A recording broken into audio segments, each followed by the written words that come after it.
Cam, good to see you. What are you in a hotel lobby there, are you, mate? I'm in Cleveland where the debate's going to happen in 24 hours, Pete. So Mate. I've just been driving through Michigan and Iowa and talking to people, and just arrived now in Cleveland where it's all going to happen tomorrow. Okay, well, before we get to the debate, what are people telling you out on the road? Well, it's fascinating getting out there. It's really warming up now. I mean, there are Biden signs everywhere. There are Trump signs everywhere. I went to a lot of the swinging counties, if you like, the ones that fell from the Democrats to Trump 4 years ago. A lot of very passionate views. People really want to talk about this election. They're very, very engaged. I was around in the 2016 campaign trail as well, Pete, and this is more passionate than that. There's really? A lot of people care a lot about this election. Is that because of what's happened over the last 4 years and how divisive, I suppose, it's been?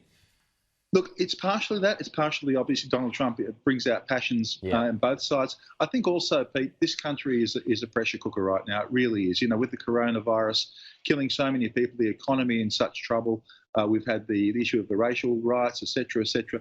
People are very, very on edge. And so they're really fueling this and putting their interest and their passions into this campaign. OK, well, let's go to the debate tomorrow. What are you expecting? I think what we'll see is Donald Trump trying to make debate as much as possible about Joe Biden.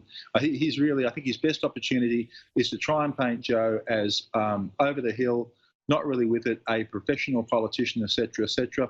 Likewise, of course, Biden, I think, will try and make the debate a referendum on Donald Trump. I think Biden will go very heavily on Trump's management of the pandemic as well. So they're the two themes I think we're going to see. What about this suggestion from Donald Trump that he thinks that they should both take drug tests? Look, it's one of those strange comments by Donald Trump. It's just a ploy, of course, you know, to get a bit of attention, really. I mean, of course, Joe Biden's not going to be taking a drug test, but that gave Donald Trump the chance today to say, oh, I wonder why, you know. So, I mean, that's just a game that Trump plays, and he's very good at it. I don't think anyone's taking that too seriously. Yeah, well, everything he does, though, is thought out. Everything he does has a point. So, you know, it's going to feed to his base, and he doesn't take a drug test, then all of a sudden his supporters are going, well, OK, hang on, why aren't you? But Pete, also Donald Trump has got to be a bit careful here because he's spent a lot of time, many months, you know, painting Biden as someone who can barely string a sentence together and is borderline senile. Now, so if Biden comes up and makes a very plausible debate performance on his first debate, that's going to really be a problem for Donald Trump. So the Trump campaign has been trying to change the perception, that saying that they're expecting a good debate from Biden. But we'll just have to see what happens. I'm assuming here, and Annalise Nielsen's spoken about this already on our show this morning, tax returns. Donald Trump's taxes, no doubt that's going to become a big factor tomorrow. That'll be definitely a factor in the debate. I mean, the Democrats are already getting badges out there. $7.50, you can buy a badge that says, I paid more tax than Donald Trump.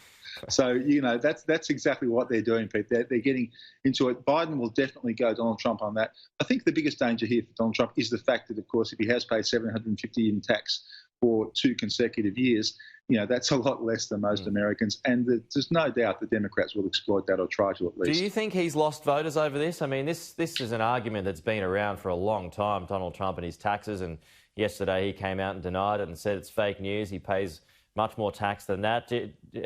Again, refer to the question. Do you think this hurts him with his own base? I don't think it hurts him nearly as much as some of the commentators are suggesting, Pete. I think what it does is it solidifies a line between the voters. Those who don't like Donald Trump will think, of course, he's minimised his tax. Of course, he's exaggerated his business wealth, et cetera, et cetera.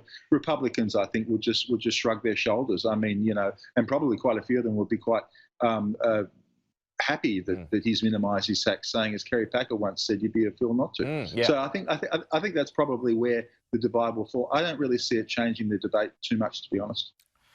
Just on the just around Cleveland, Cam. I mean, what's the mood? What's the mood like there? And you know, especially around where the debate's going to be held, security. I'm assuming is pretty tight. Yeah, I mean, the security, it's just outside of the main township of Cleveland here, but there's a lot of police signs all over the road saying you can't park here, and there's a lot of people walking around with things in their ears and very dark suits. So it's just warming up. It'll be pretty heavy tomorrow. I suspect there'll probably be some protesters, etc. But remember, of course, there's hardly anyone who's going to be in the debate. There's only going to be about 80 people allowed in a spaced setting inside the debate. So it's a much shrunken event than it once was.